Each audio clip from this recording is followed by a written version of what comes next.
ونستعينه ونستغفره ونؤمن به ونتوكل عليه ونعوذ بالله من شرور أنفسنا ومن سيئات أعمالنا من يهده الله فلا مضل له ومن يضلله فلا هادي له وأشهد أن لا إله إلا الله وحده لا شريك له وأشهد أن محمدًا عبده ورسوله أرسله بالهدى ودين الحق ليظهره على الدين كله ولو كره المشركون.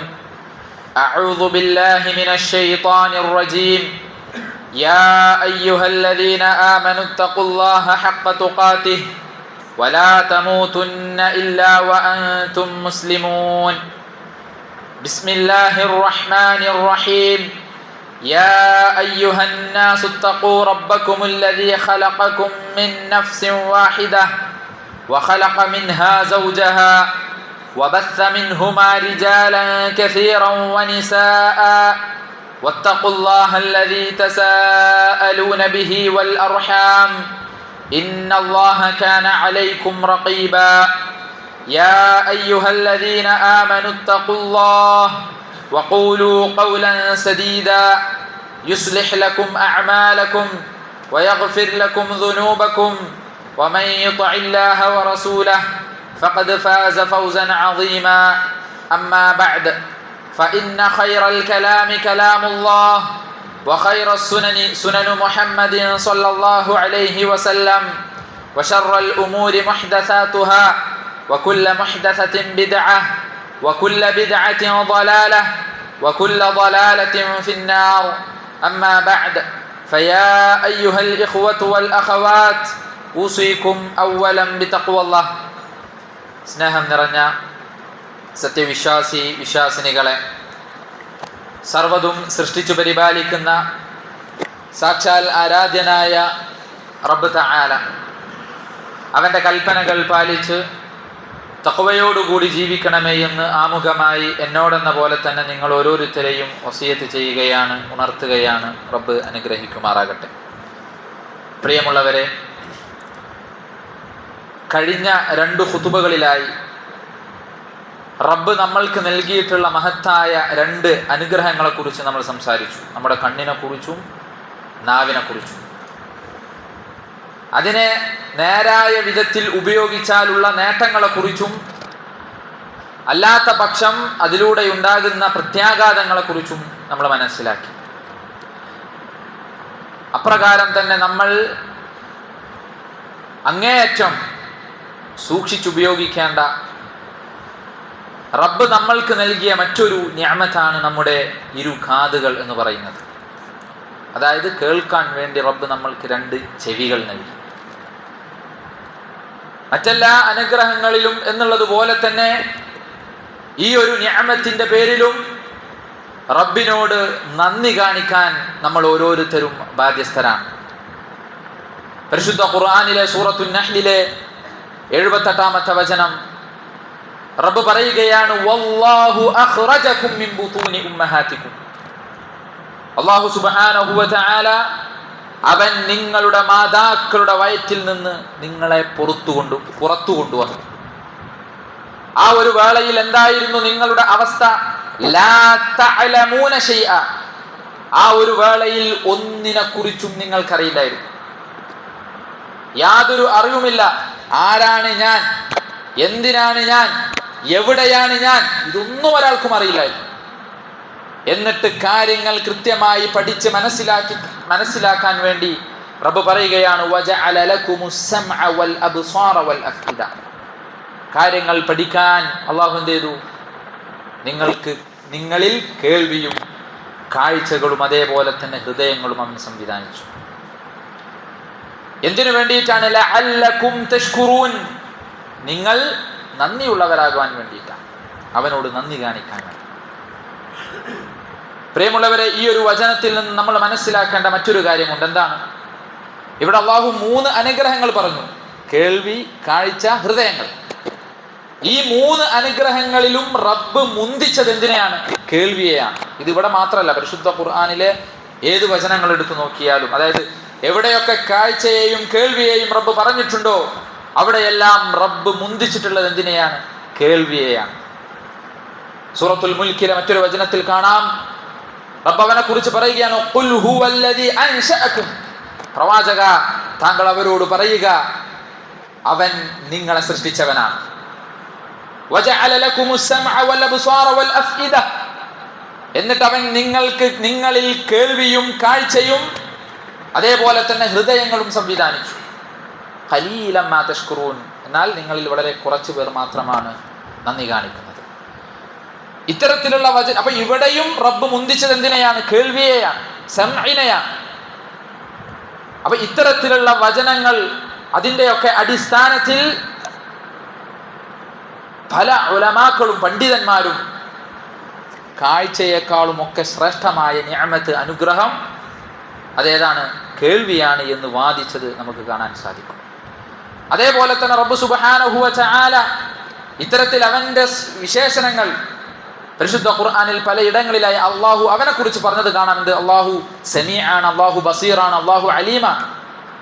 അള്ളാഹു എല്ലാം കേൾക്കുന്നവനും എല്ലാം കാണുന്നവനും അതേപോലെ തന്നെ എല്ലാം അറിയുന്നവനുമാണ്. ഇവിടെയൊക്കെ റബ്ബ് മുന്തിച്ചത് എന്തിനെയാണ്? ഇന്നല്ലാഹ സമീഉൻ ബസീർ. അതേപോലെ തന്നെ ഇന്നല്ലാഹ സമീഉൻ അലീം. ഇങ്ങനെയാണ് റബ്ബ് സമഇനെ മുന്തിച്ചത് കാണാൻ സാധിക്കും. ഇതൊക്കെ ആ ഒരു അനുഗ്രഹത്തിന്റെ സവിശേഷതയായി കൊണ്ട് നമ്മൾ മനസ്സിലാക്കേണ്ടതുണ്ട്. അതുകൂടാതെ മഹാനായ ഇമാം ഇബ്നുൽ ഖയ്യിം റഹിമഹുല്ലാ അദ്ദേഹം പറഞ്ഞത് കാണാം, വസ്സംഉ റസൂലുൽ ഖൽബിൽ മുഅദ്ദി ഇലൈഹി. കേൾവി എന്ന് പറയുന്നത് അത് ഹൃദയത്തിലേക്ക് വിവരങ്ങൾ എത്തിക്കുന്ന ഒരു ദൂതനാണ്.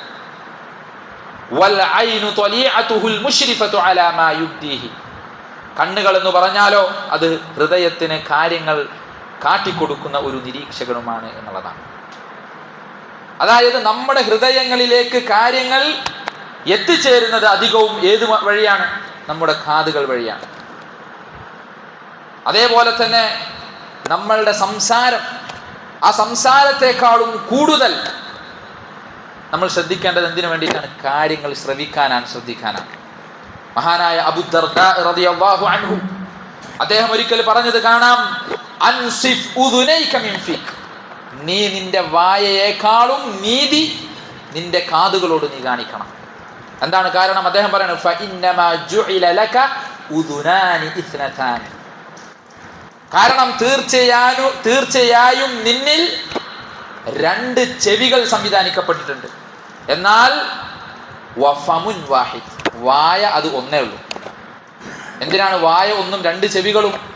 അദ്ദേഹം പറയുകയാണ്, ലിതസ്മഅ അക്സറ മിമ്മാ തഖൂൽ. അത് നീ സംസാരിക്കുന്നതിനേക്കാളും കൂടുതൽ നീ കേൾക്കാൻ വേണ്ടിയിട്ടാണ്. അപ്പൊ നമ്മൾ നമ്മുടെ സംസാരം കുറയ്ക്കുക, കാര്യങ്ങൾ, നല്ല നല്ല കാര്യങ്ങൾ കേൾക്കുന്നത് അത് വർദ്ധിപ്പിക്കുക. അതാണ് നമ്മൾ അവിടെ ശ്രദ്ധിക്കേണ്ട കാര്യം. അതാണ് അദ്ദേഹം വിവരിക്കുന്നത്. എന്ന് വിചാരിച്ച് കാര്യങ്ങൾ കേൾക്കുക എന്ന് പറയുമ്പോൾ എല്ലാ കാര്യങ്ങളും നിയന്ത്രണമില്ലാതെ, യാതൊരു നിയന്ത്രണവുമില്ലാതെ കേൾക്കണമെന്നാണോ? ഒരിക്കലുമല്ല. അതിലും എല്ലാറ്റിലും എന്നുള്ളതുപോലെ നിയന്ത്രണമാണ്. എന്ന് പറഞ്ഞാൽ സകല തിന്മകളും കാതുകൊണ്ട് നമ്മൾ എന്ത് ചെയ്യാൻ പാടില്ല?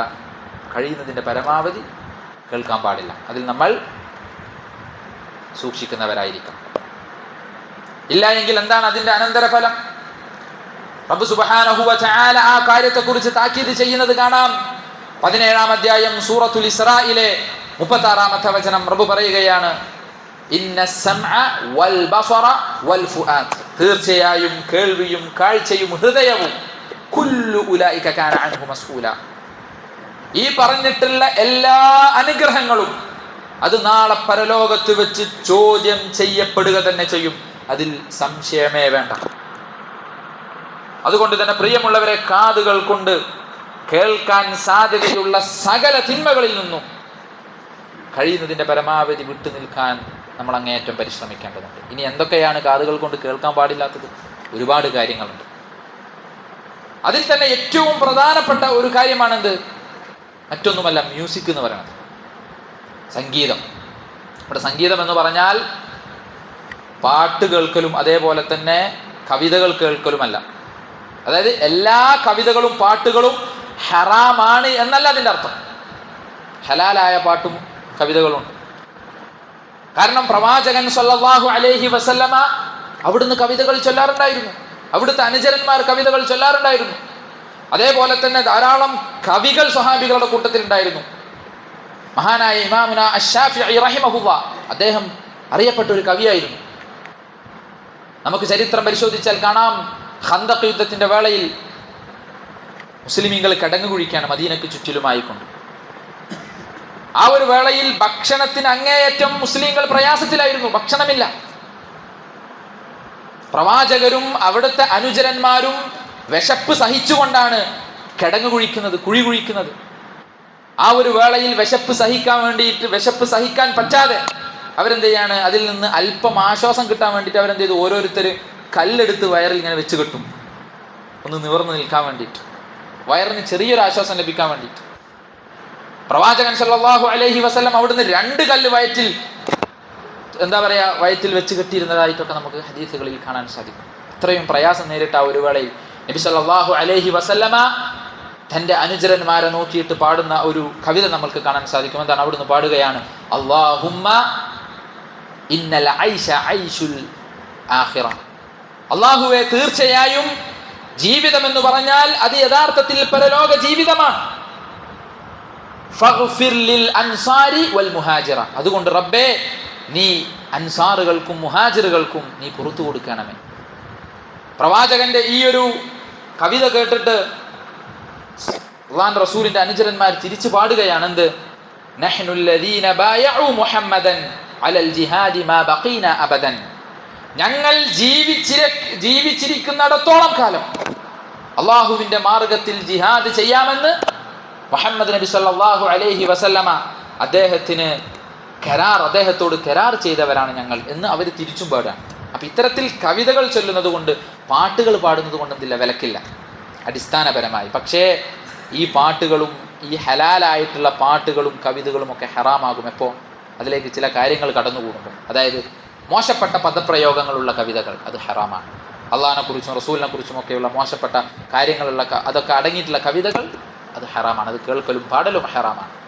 അതേപോലെ തന്നെ മോശപ്പെട്ട വർണ്ണനകൾ, സ്ത്രീകളെ കുറിച്ചുമൊക്കെ വേണ്ടാത്ത തരത്തിലുള്ള വർണ്ണനകളൊക്കെ ഉള്ള കവിതകളുണ്ട്, പാട്ടുകൾ, അത് ഹറാമാണ്. അതേപോലെ തന്നെ ഉള്ള മറ്റൊരു കാര്യമാണ് മ്യൂസിക് കലർന്ന പാട്ടുകൾ, മ്യൂസിക്കിൻ്റെ താള മേള മാദ്യത്തോടു കൂടിയിട്ടുള്ള പാട്ടുകൾ, അതും ഹറാമാണ്. എന്നാൽ ഇത്തരത്തിൽ മ്യൂസിക് ഹറാമാണ്, സംഗീതം ഹറാമാണ്, വാദ്യോപകരണങ്ങൾ ഉപയോഗിക്കുന്നത് ഹറാമാണ് എന്നൊക്കെ പറയുമ്പോൾ പല ആളുകളുടെയും മുഖം ഇങ്ങനെ ചുറ്റിച്ചൊളിയും. അവർ ചോദിക്കും, അതെങ്ങനെയാണ് ഹറാമാവുക?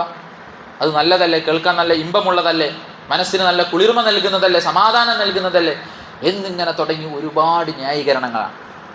അത്തരത്തിൽ അവരുടെ ന്യായീകരണത്തിൽ പെട്ടതാണെന്ത്? ഈ ഭൂമിയിലുള്ള എല്ലാ കാര്യത്തിലും എന്തുണ്ട്? സംഗീതമുണ്ട്. ഒരു വാതിൽ അടച്ചു തുറക്കുമ്പോൾ അതിൻ്റെ ശബ്ദം അത് സംഗീതമാണെന്നാണ് അവരുടെ വാദം. ഒഴുകുന്ന അരുവി, അതിൻ്റെ കളകളാരവം, അതേപോലെ തന്നെ പക്ഷികളുടെ കിളിനാദം, അതേപോലെ തന്നെ കാറ്റിൽ ആടിയുലയുന്ന മരച്ചില്ലകൾ, അതിൻ്റെ ആ ശബ്ദം, ഇതൊക്കെ എന്താണ്? സംഗീതമാണ്. അതുകൊണ്ട് സംഗീതമില്ലാതെ നമുക്ക് ഈ ദുനിയാവിൽ ജീവിക്കാൻ കഴിയില്ല. അതുകൊണ്ട് സംഗീതം എന്താണ്? നമ്മുടെ ജീവിതത്തിൻ്റെ അനിവാര്യ ഘടകമാണ് എന്നൊക്കെ പറഞ്ഞ് അതിനെ ന്യായീകരിക്കുന്നത് കാണാൻ സാധിക്കും. അതേപോലെ തന്നെ അവരുടെ മറ്റൊരു ന്യായീകരണമാണെന്ത്? ഖുർആനിൽ സംഗീതം ഹറാമാണ് എന്ന് വ്യക്തമായി വന്നിട്ടേയില്ല, പച്ച നുണയാണ്. പരിശുദ്ധ ഖുർആനിൽ ഒരു തവണ തന്നെ റബ്ബ് അത് ഹറാമാക്കിയാൽ അത് തന്നെ തെളിവായി മതി. എന്നാൽ ഖുർആൻ എടുത്ത് പരിശോധിച്ചാൽ ഒന്നിലധികം ആയത്തുകളിൽ ഈ പറഞ്ഞിട്ടുള്ള മ്യൂസിക്, വാദ്യോപകരണങ്ങൾ, സംഗീതം ഹറാമാണ് എന്ന് പഠിപ്പിക്കപ്പെട്ടത് നമുക്ക് കാണാൻ സാധിക്കും. പ്രവാചകന്റെ ഒരുപാട് ഹദീസുകൾ ഈ വിഷയത്തിൽ അത് ഹറാമാണ് എന്ന് പഠിപ്പിച്ചത് നമുക്ക് കാണാൻ സാധിക്കും. അതുകൂടാതെ ഉലമാക്കളുടെ, പണ്ഡിതന്മാരുടെ ഇജ്മാ, അതെന്ന് പറഞ്ഞാൽ ഏകാഭിപ്രായം, ആ ഒരു കാര്യവും ഈ ഒരു വിഷയത്തിൽ, അതായത് മ്യൂസിക് ഹറാമാണ് എന്നുള്ള വിഷയത്തിൽ ഇജ്മാ നമുക്ക് കാണാൻ സാധിക്കും. പിന്നെ എന്ത് തെളിവാണ് വേണ്ടത്? പിന്നെ എന്ത് തെളിവാണ് ഈ ഒരു വിഷയത്തിൽ അത്തരക്കാർക്ക് വേണ്ടത്? പരിശുദ്ധ ഖുർആനിൽ എവിടെയാണ് തെളിവ്? ഒറ്റ തെളിവേ പറയുന്നുള്ളൂ, അത് തന്നെ മതി. സൂറത്തുൽ ലുഖ്മാൻ 31-ാം അധ്യായം സൂറത്തുൽ ലുഖ്മാനിലെ 6-ാമത്തെ വചനം റബ്ബ് പറയുകയാണ്, വമിനന്നാസി മയ്യശ്തരി ലഹുവൽ ഹദീസ്.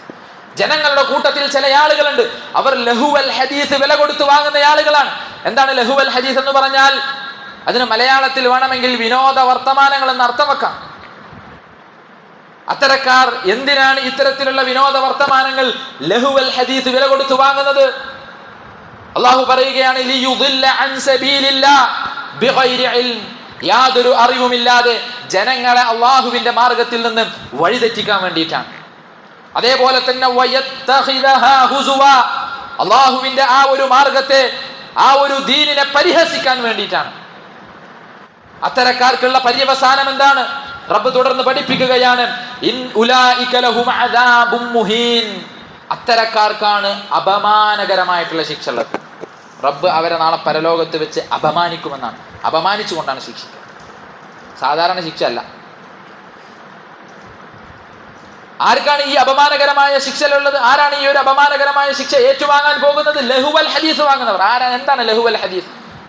ആളുകൾ പറയും അത് അനാവശ്യമായിട്ടുള്ള, ഈ ന്യായീകരണക്കാർ പറയുന്നത് അത് മ്യൂസിക് അല്ല അവിടെ ഉദ്ദേശിക്കുന്നത്, മറിച്ച് എന്താണ്, അത് സാധാരണ അനാവശ്യമായിട്ടുള്ള സംസാരമാണ് എന്ന് അവർ ന്യായീകരിക്കും, അർത്ഥം വെക്കും, അതിനെ വ്യാഖ്യാനിക്കും.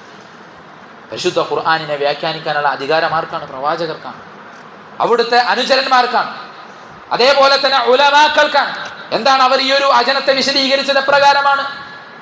ഇൽമിന്റെ വിഷയത്തിൽ ബഹർ, സമുദ്രം എന്നറിയപ്പെട്ട മഹാനായ അബ്ദുല്ലാഹി ഇബ്നു അബ്ബാസ് റളിയല്ലാഹു അൻഹു, ഹിബ്റുൽ ഉമ്മ എന്നറിയപ്പെട്ട മഹാനായ സ്വഹാബി, അദ്ദേഹം ഈ ഒരു ആയത്തിനെ വിശദീകരിക്കുന്നത് കാണാം. അവിടെ അദ്ദേഹം പാരായണം ചെയ്യുകയാണ്, വമിനൻ നാസി മൻ യശ്തരി ലഹുവൽ ഹദീസ്, ജനങ്ങളുടെ കൂട്ടത്തിൽ ലഹുവൽ ഹദീസ് വില കൊടുത്തു വാങ്ങുന്ന ചില ആളുകളുണ്ട് എന്ന് പറഞ്ഞിട്ട്, എന്താണ് ലഹുവൽ ഹദീസ് എന്ന് അദ്ദേഹം പറയുന്നത്? എന്താ അദ്ദേഹം പറയുന്നത്?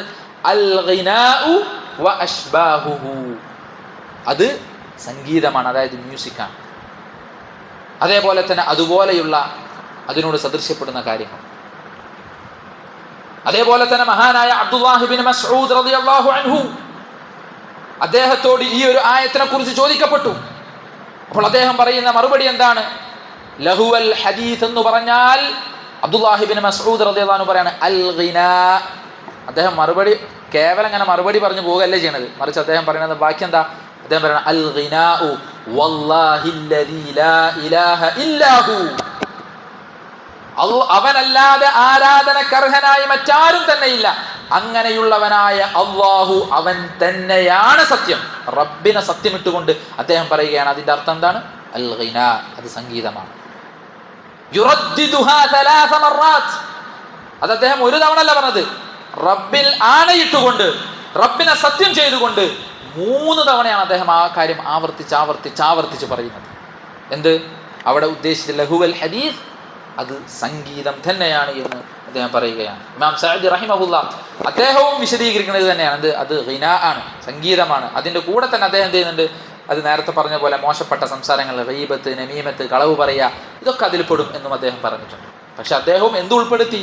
സംഗീതത്തെയും അതിൽ ഉൾപ്പെടുത്തിയിട്ടുണ്ട് എന്നുള്ളതാണ്. അപ്പൊ ഇത് തന്നെ എന്താണ്? ഇതേപോലെ വേറെയും വചനങ്ങൾ പരിശുദ്ധ ഖുർആനിൽ നമുക്ക് കണ്ടെത്താൻ സാധിക്കും.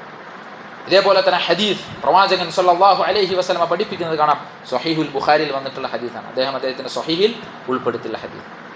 പ്രവാചകൻ സല്ലല്ലാഹു അലൈഹി വസല്ലം അവിടുന്ന് പറയുകയാണ്, ലയകൂനന്ന മിൻ ഉമ്മത്തി അഖ്വാം, എൻ്റെ ഉമ്മത്തിൽ ചില വിഭാഗം ആളുകൾ വരും. അവരെന്താ ചെയ്യുക? യസ്തഹില്ലൂൻ, അവർ റബ്ബ് ഹറാമാക്കിയ ചില കാര്യങ്ങൾ അവർ ഹലാലാക്കും. റബ്ബ് നിഷിദ്ധമാക്കിയ ചില കാര്യങ്ങൾ അവർ അനുവദനീയമാക്കും. ഏതൊക്കെയാണ് അവർ അനുവദനീയമാക്കുന്ന കാര്യങ്ങൾ? അവിടുന്ന് പഠിപ്പിക്കുകയാണ്, യസ്തഹില്ലൂനൽ ഹിറ വൽ ഹരീറ വൽ ഖംറ വൽ മആരിഫ് വൽ മആസിഫ്. ഒന്നാമത്തെ കാര്യം അൽ ഹിർ, അവിടെ ഉദ്ദേശിക്കുന്നത് എന്താണ്? വ്യഭിചാരമാണ്. രണ്ടാമത്തെ കാര്യം ഏതാണ്? അൽ ഖംർ, മദ്യപാനമാണ്. വൽ ഹരീർ, പുരുഷന്മാർക്ക് പട്ടുധരിക്കലാണ്. പുരുഷന്മാർക്ക് പട്ടുധരിക്കൽ അത് ഹറാമാണ്, അവരെന്തെയും അതും ഹലാലാക്കും. വൽ ഖംർ, മദ്യപാനം അവർ ഹലാലാക്കും. നാലാമത്തെ കാര്യം ഏതാ? വൽ മആസിഫ്, എന്താണ്? സംഗീതം, വാദ്യോപകരണങ്ങൾ. ഷെയ്ഖ് അൽബാനി റഹിമഹുല്ലാഹ് അദ്ദേഹം ഈ ഒരു ഹദീസിനെ വിശദീകരിക്കുന്നിടത്ത് പറയുന്നത് കാണാം, ഈ ഒരു ഹദീസിൽ മ്യൂസിക്, അതായത് വാദ്യോപകരണങ്ങൾ, അതിൽ നിന്നാണല്ലോ മ്യൂസിക് ഉണ്ടാകുന്നത്, അത് ഹറാമാണ് എന്ന് 2 രീതിയിൽ തെളിയിക്കപ്പെട്ടത് കാണാൻ സാധിക്കും. ഏതൊക്കെയാണ് ആ 2 രീതി? ഒന്നാമതായി നബി സല്ലല്ലാഹു അലൈഹി വസല്ലം പറഞ്ഞു, യസ്തഹില്ലൂൻ, എന്റെ സമുദായത്തിൽ വരുന്ന ആ വിഭാഗം ചെയ്യുന്ന പണി എന്താണ്? അള്ളാഹു ഹറാമാക്കിയത് ഹലാലാക്കും. എന്ന് പറഞ്ഞിട്ട് പ്രവാചകൻ 4 കാര്യങ്ങൾ പറഞ്ഞു. അതിൻ്റെ അർത്ഥം എന്താ? ആ 4 കാര്യങ്ങളും ഹറാമാണ് എന്നുള്ളതാണ്. ആ കൂട്ടത്തിൽ പ്രവാചകൻ എന്തും പറഞ്ഞു? മആസിഫും ഉൾപ്പെടുത്തി എന്ന് പറഞ്ഞാൽ അതും ഹറാമാണ്. ഇനി രണ്ടാമത്തെ വിധം എങ്ങനെയാണ്? ഷെയ്ഖ് അൽബാനി റഹിമഹുല്ലാഹ് അദ്ദേഹം വിശദീകരിക്കുകയാണ്, ഈ മ്യൂസിക് ഹലാലാണ് എന്ന് വാദിക്കുന്ന ആളുകൾ അവർ വരെ അംഗീകരിക്കുന്ന കാര്യമാണെന്ത്? മദ്യം ഹറാമാണ്, വ്യഭിചാരം ഹറാമാണ്, പുരുഷന്മാർക്ക് പട്ട് ധരിക്കുന്നത് ഹറാമാണ്. ഇതൊക്കെ അവർ അംഗീകരിക്കുന്നുണ്ട്. പക്ഷേ റസൂലുള്ളാഹി സ്വല്ലല്ലാഹു അലൈഹി വസല്ലമ അവർ അംഗീകരിക്കുന്ന ഹറാമിന്റെ കൂടെ തന്നെ എന്ത് ചെയ്തു? ഈ വാദ്യോപകരണങ്ങളെയും ഉൾപ്പെടുത്തി. അതും എന്താണ്?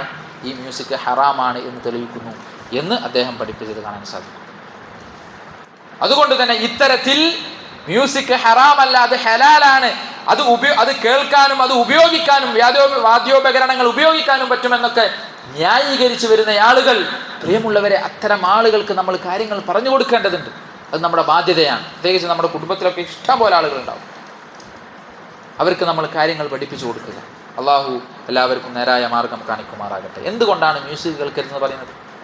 കാരണം ഈ മ്യൂസിക് എന്ന് പറഞ്ഞാൽ അത് നമ്മുടെ ഹൃദയത്തെ അത്രത്തോളം സ്വാധീനിക്കുന്ന കാര്യമാണ്. ഈ മ്യൂസിക് കേൾക്കാതിരിക്കാനുള്ള ഒന്നാമത്തെ കാരണമായി കൊണ്ട് പഠിപ്പിക്കപ്പെടുന്നത് എന്താണ്? പരിശുദ്ധ ഖുർആനുമായിട്ടുള്ള ബന്ധം അത് തകർത്ത് കളയുമെന്നുള്ളതാണ്. 24 മണിക്കൂർ അല്ലെങ്കിൽ അധിക സമയം മ്യൂസിക് ഇങ്ങനെ കേൾക്കുന്ന ആളുകളെ സംബന്ധിച്ചിടത്തോളം അവർക്ക് ഖുർആൻ കേൾക്കാൻ താല്പര്യമുണ്ടാവില്ല. സ്വാഭാവികമായും ഖുർആൻ കേൾക്കാത്ത ഒരാളെ സംബന്ധിച്ചിടത്തോളം ഖുർആനിന്റെ യാതൊരു അടയാളവും അവനിൽ ഉണ്ടാവില്ല. അത് അവൻ്റെ വസ്ത്രവിധാനത്തിലായാലും ഉണ്ടാവില്ല. നിസ്കരിക്കാൻ അവന് മടിയുണ്ടാവും. പല വിധത്തിൽ അതവനെ സ്വാധീനിക്കും. പയ്യതെയും അതവനെ തിന്മയിലേക്ക് കൊണ്ടു ചെന്നെത്തിക്കും എന്നുള്ളതാണ്. അതുകൊണ്ടാണ് മഹാനായ ഉമർ ഇബ്നു അബ്ദുൽ അസീസ് റഹിമഹുല്ലാ അദ്ദേഹം പറഞ്ഞത്, അൽ ഗിനാഉ മബ്ദഉഹു മിനശ് ശൈത്താൻ. സംഗീതം അതിൻ്റെ തുടക്കം അത് ശൈത്താനിൽ നിന്നാണ്. എന്നാൽ വആഖിബതുഹു സഖത്തുർ റഹ്മാൻ, എന്നാൽ അതിൻ്റെ പര്യവസാനമോ അത് റഹ്മാനായ റബ്ബിൻ്റെ കോപത്തിലുമായിരിക്കും. അത് അവനെ നാശത്തിലേക്ക് എത്തിച്ചിട്ടേ ഒടുങ്ങുകയുള്ളൂ എന്നുള്ളതാണ്. അതുകൊണ്ട് നമ്മൾ അതിനെ തൊട്ട് സൂക്ഷിക്കണം. അതേപോലെ തന്നെ മുൻഗാമികളായ സലഫു സ്വാലിഹീങ്ങൾ അവർ സംഗീതത്തോട് എങ്ങനെയായിരുന്നു അവർ പ്രതികരിച്ചിരുന്നത്? ചരിത്രം എടുത്ത് പരിശോധിച്ചാൽ നമുക്ക് കാണാൻ സാധിക്കും. മഹാനായ താബിഈ വര്യൻ ഷഹ്ർ ഇബ്നു ഹൗശബ് റഹിമഹുല്ലാഹ്, ഉസ്മാൻ ഇബ്നു നുവൈറ റഹിമഹുല്ലാഹ് അദ്ദേഹം പറയുന്നത് കാണാം. അദ്ദേഹം ഒരിക്കൽ എന്ത് ചെയ്തു? ഷഹ്ർ ഇബ്നു ഹൗശബിന്റെ കൂടെ ഒരു വലീമക്ക് പോയി, ഒരു വിരുന്നിന് പോയി. പക്ഷെ ആ വിരുന്നിന് പോയ സമയത്ത് അദ്ദേഹം പറയുകയാണ്, ഫദഖൽനാ ഫഅസബ്നാ മിൻ തആമിഹിം ഫലമ്മാ സമിഅ ശഹ്റുൽ മിസ്മാർ. ആ സംഗീതത്തിൽ അവരിങ്ങനെ ഭക്ഷണം കഴിക്കാനിരുന്ന വേളയിൽ അവിടുന്ന് ഒരാൾ എന്ത് ചെയ്തു? ഓടക്കുഴൽ വായിച്ചു. ഇത് കേട്ടപ്പോൾ എന്താണ്? വളഅ ഇസ്ബഅൈഹി ഫീ ഉദുനൈഹി ഫഖറജ. ഷഹ്ർ ഇബ്നു ഹൗശബ് റഹിമഹുല്ലാഹ് അദ്ദേഹം ചെയ്ത കാര്യം എന്താ? അദ്ദേഹം തൻ്റെ 2 വിരലുകൾ ചെവിയിലേക്ക് തിരുകി കയറ്റിക്കൊണ്ട് അവിടുന്ന് ഇറങ്ങി ഓടിപ്പോയി. പ്രിയമുള്ളവരെ, അത്രത്തോളം സംഗീതത്തെ വെറുക്കുകയും ജീവിതത്തിൽ നിന്ന് മാറ്റി നിർത്തുകയും ചെയ്തവരായിരുന്നു മുൻഗാമികളായ സലഫു സ്വാലിഹീങ്ങൾ. അതുകൊണ്ട് അവരെ നമ്മൾ ഈ ഒരു വിഷയത്തിൽ മാതൃകയാക്കണം എല്ലാ കാര്യത്തിലും എന്നുള്ളതുപോലെ. അല്ലാഹു സുബ്ഹാനഹു വ തആല അതിനുള്ള തൗഫീഖ് നമ്മൾക്ക് പ്രദാനം ചെയ്യുമാറാകട്ടെ.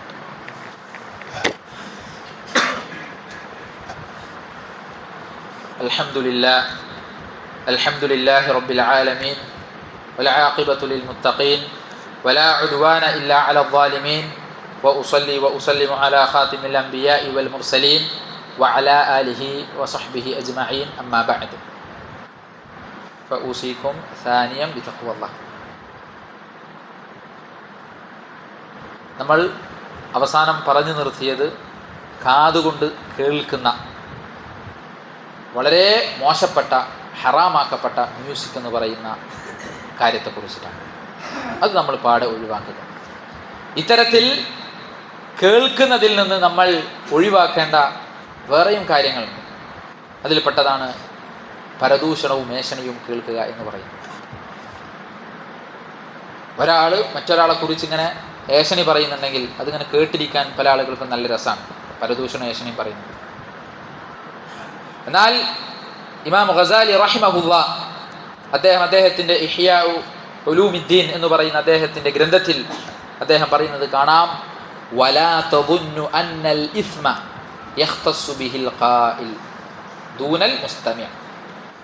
പാപം എന്ന് പറഞ്ഞാൽ അത് സംസാരിക്കുന്നയാൾക്ക് മാത്രമാണ് എന്ന് നീ ഒരിക്കലും കരുതാൻ പാടില്ല. എന്ന് പറഞ്ഞാൽ ഒരാൾ ഇങ്ങനെ അവിടെ ഇരുന്ന് ഇങ്ങനെ നുണ പറയുന്നുണ്ടെങ്കിൽ, അല്ലെങ്കിൽ പരദൂഷണ മേശനി പറയുന്നുണ്ടെങ്കിൽ, അത് പറഞ്ഞ് നീ ഇങ്ങനെ കേട്ടുകൊണ്ടിരിക്കുന്നുണ്ടെങ്കിൽ അവിടെ കുറ്റക്കാരൻ ആര് മാത്രമല്ല, ആ പരദൂഷണം പറയുന്നവൻ മാത്രമാണ് എന്ന് നീ ഒരിക്കലും കരുതാൻ പാടില്ല. മറിച്ച് ഫഫിൽ ഖബരി, ഹദീസിൽ ഇപ്രകാരം വന്നിട്ടുണ്ട്, അന്നൽ മുസ്തമിഅ ശരീകുൽ ഖായിലി വഹുവ അഹദുൽ മുഗ്താബീൻ. ആ പരദൂഷണം കേൾക്കുന്നവനും പരദൂഷണം പറയുന്നവനെ പോലെയാണ് എന്ന് അദ്ദേഹം പറയുകയാണ്. അപ്പൊ ആ കാര്യവും നമ്മൾ എന്ത് ചെയ്യണം, വിട്ട് ഇത്തരത്തിലുള്ള പരദൂഷണ മേശനി പറയുന്നത് നമ്മൾ എന്ത് ചെയ്യണം, നമ്മുടെ കാതുകളെ നമ്മൾ അടച്ച്. മൂന്നാമത്തെ കാര്യം ഏതാണ്? ഒളിഞ്ഞു കേൾക്കാം. കുറച്ച് ആളുകൾ അവരിങ്ങനെ എന്താണ് രഹസ്യം പറയാം, അത് മറ്റാരും കേൾക്കുന്നത് അവർക്ക് ഇഷ്ടമില്ല. എന്നിട്ട് എന്ത് ചെയ്യാൻ പാടില്ല, അവരുടെ ഇടയിൽ പോയിരുന്നിട്ട് അവർ പറയുന്നത് ഇങ്ങനെ കേൾക്കാൻ പാടില്ല. പല ആൾക്കുള്ള സ്വഭാവമാണ്. എനിക്കുണ്ടെങ്കിൽ ഞാനത് ഒഴിവാക്കണം, നമ്മൾക്ക് ഓരോരുത്തർക്കും ഉണ്ടെങ്കിൽ നമ്മളത് ഒഴിവാക്കണം. കാരണം എന്താണ്? റസൂലുള്ളാഹി സ്വല്ലല്ലാഹു അലൈഹി വസല്ലമ അവിടുന്ന് അതിന്റെ ഗൗരവം പഠിപ്പിച്ചു. അവിടുന്ന് പറയാണ്, മനിസ്തമഅ ഇലാ ഹദീസി ഖൗമി വഹും ലഹു കാരിഹുൻ. ആരെങ്കിലും ഒരു ജനതയുടെ സംസാരം അവർക്കിഷ്ടമില്ലാതിരിക്കുക അങ്ങനെ ശ്രദ്ധിച്ചു കേട്ടാൽ അവർക്കുള്ള ശിക്ഷ എന്താണ്? അത് വേറെ ആളുകൾ സംസാരിക്കുന്ന ഇങ്ങനെ അവർക്ക് ഇഷ്ടമില്ലാതെ അവരുടെ അടുത്ത് പോയിരുന്ന് ഇങ്ങനെ കേൾക്കുക. റസൂലുള്ളാഹി പറയാണ്, സുബ്ബ ഫീ ഉദുനിഹിൽ ആനികു യൗമൽ ഖിയാമ. നാളെ ഉയർത്തെഴുന്നേൽപ്പ് നാളിൽ അവരുടെ ചെവിയിൽ എന്ത് ചെയ്യും? ഉരുക്കിയ ഈയം അതിങ്ങനെ ഒഴിക്കപ്പെടുമെന്നുള്ളത്. ആ രീതിയിൽ അവരെ ശിക്ഷിക്കും. റബ്ബ് നമ്മെ കാത്ത് രക്ഷിക്കുമാറാകട്ടെ. അതേപോലെ തന്നെ അനാവശ്യമായിട്ടുള്ള യാതൊരു സംസാരവും നമ്മൾ കേൾക്കാതിരിക്കും. നമ്മളെപ്പോഴും പറയാറുള്ള ഹദീസ്, മിൻ ഹുസ്നി ഇസ്ലാമിൽ മർഇ തർക്കുഹു മാ ലാ യഅനി. അനാവശ്യമായ കാര്യങ്ങൾ ജീവിതത്തിൽ നിന്ന് ഒഴിവാക്കുക എന്ന് പറയുന്നത് ഒരു മുസ്ലിമിന്റെ മേന്മയിൽപ്പെട്ട കാര്യമാണ്. അതവൻ്റെ ഒരു പ്രത്യേകത, ഒരു മുഅ്മിനിന്റെ ഒരു ക്വാളിറ്റിയാണത്. അത് നമ്മളെപ്പോഴും കാത്തു സൂക്ഷിക്കണം. മഹാനായ ഇമാം ശാഫിഈ റഹിമഹുല്ലാ അദ്ദേഹം ഒരു കവിതയിൽ പറഞ്ഞത് കാണാം, ഇദാ നതഖ സഫീഹു ഫലാ തുജിബ്. നിന്നോടൊരു വിഡ്ഢി സംസാരിക്കുകയാണെങ്കിൽ, എന്നാൽ അനാവശ്യ കാര്യങ്ങൾ ഇങ്ങനെ ഒരാൾ സംസാരിക്കുന്നുണ്ടെങ്കിൽ, ഫലാ തുജിബ്, അവന് നീ ഉത്തരം കൊടുക്കാൻ പാടില്ല. ഫഖൈറും മിൻ ഇജാബതിഹി സുകൂതു. അവനോടുള്ള നിന്റെ മറുപടിയിൽ ഏറ്റവും ഉത്തമമായ മറുപടി എന്താണ്? നീ മിണ്ടാതിരിക്കലാണ്. പരിശുദ്ധ ഖുർആനിൽ തന്നെ റബ്ബ് അത് പഠിപ്പിച്ചിട്ടുണ്ട്. അവന്റെ അടിയാന്മാരുടെ പ്രത്യേകതയായിക്കൊണ്ടല്ലേ, വൈദാ ഖാതബഹുമുൽ ജാഹിലൂൻ. വിവരമില്ലാത്ത ആളുകൾ അത്തരക്കാരോട് സംസാരിക്കുമ്പോൾ അവരെന്താണ്, അവരുടെ പ്രതികാരം എന്താണ്? യഥാർത്ഥ സത്യവിശ്വാസികളുടെ ഖാലു സലാമ, ഒരു സലാം പറഞ്ഞു പോകും, വേറൊന്നും സംസാരിക്കില്ല. ആ ഒരു കാര്യം നമ്മുടെ ജീവിതത്തിലും നമ്മൾ എന്ത് ചെയ്യണം, കൈകൊള്ളേണ്ടതുണ്ട്. അനാവശ്യമായിട്ടുള്ള യാതൊരു സംസാരവും നമ്മൾ കേൾക്കാതിരിക്കുക. ഒരു കാര്യം നമ്മൾ കേൾക്കുന്നുണ്ടെങ്കിൽ അത് നമ്മൾക്ക് ഉപകാരമുള്ളതാണോ എന്ന് നമ്മൾ നോക്കുക, എങ്കിൽ മാത്രം നമ്മൾ കേൾക്കുക. ഇപ്പോൾ യൂട്യൂബൊക്കെ തുറന്നാൽ ചറപറ വീഡിയോസാണ്, എന്തിനെക്കുറിച്ചും വീഡിയോസാണ്. ആവശ്യമുള്ളതുണ്ടാവും, അനാവശ്യമുള്ളതുണ്ടാവും. അനാവശ്യമുള്ളതായിരിക്കും കൂടുതൽ. എന്നിട്ട് അത് ഇങ്ങനെ വെറുതെ കേൾക്കുക. നമ്മുടെ എത്രയോ സമയം അത് കാരണം ചെയ്യും, ഇല്ലാതായി പോകും. അത് നമ്മൾ സൂക്ഷിക്കേണ്ടതുണ്ട്. അതുകൊണ്ട് തന്നെ പ്രിയമുള്ളവരെ, നമ്മൾ എന്ത് ചെയ്യണം, നമ്മുടെ കാതുകളെ നേരായ വിധത്തിൽ നമ്മൾ ഉപയോഗിക്കുക. നല്ലത് മാത്രം നമ്മൾ കേൾക്കുക. ഇഷ്ടം പോലെ നല്ല നല്ല ദർസുകൾ ഉണ്ടാകും, അത് നമ്മൾ കേൾക്കുക. ദീന് പഠിപ്പിക്കുന്ന ദർസുകൾ അത് നമ്മൾ എന്ത് ചെയ്യുക, കേൾക്കുക. അതേപോലെ തന്നെ പരിശുദ്ധ ഖുർആൻ നമ്മൾ കേൾക്കുക. ഇങ്ങനെയുള്ള നല്ല നല്ല കാര്യങ്ങൾ കേൾക്കുകയും അതിലൂടെ റബ്ബിൻ്റെ അടുക്കൽ സ്ഥാനം പിടിച്ചു പറ്റാൻ, അവൻ്റെ അടുക്കൽ ദറജ അത് ഉയർത്തപ്പെടാൻ നമ്മൾ പരിശ്രമിക്കുകയും ചെയ്യുക. അതേപോലെ തന്നെ നമ്മൾ കേൾക്കുന്ന കാര്യങ്ങൾ അത് നമ്മുടെ മനസ്സിനെ ബാധിക്കുമെന്നും അത് ഹൃദയത്തെ സ്വാധീനിക്കുമെന്നും നമ്മൾ മനസ്സിലാക്കി സകല തിന്മകളിൽ നിന്നും നേരത്തെ പറഞ്ഞതുപോലെ ഇരു കാതുകളെയും അടച്ചു പിടിച്ച് നന്മകൾ മാത്രം കേൾക്കുന്ന രണ്ട് അവയവങ്ങളാക്കി അത് രണ്ടിനെയും മാറ്റിയെടുക്കാൻ പ്രിയമുള്ളവരെ നമ്മൾക്ക് ഓരോരുത്തർക്കും സാധിക്കേണ്ടതുണ്ട്. അതിനെ നമ്മൾ കഴിയുന്നതിൻ്റെ പരമാവധി പരിശ്രമിക്കുക. റബ്ബ് സുബ്ഹാനഹു വ തആല അതിനുള്ള തൗഫീഖ് നമ്മൾക്ക് ഓരോരുത്തർക്കും പ്രദാനം ചെയ്യുമാറാകട്ടെ. നമ്മിൽ നിന്ന് വന്നുപോയിട്ടുള്ള എല്ലാ തെറ്റുകുറ്റങ്ങളും റബ്ബ് തആല പുറത്തു മാപ്പാക്കി തരുമാറാകട്ടെ. اللهم اغفر للمؤمنين والمؤمنات والمسلمين والمسلمات الأحياء منكم والأموات إنك مجيب الدعوات يا قاضي الحاجات. اللهم أجرنا من النار، اللهم أجرنا من النار، اللهم أجرنا من النار.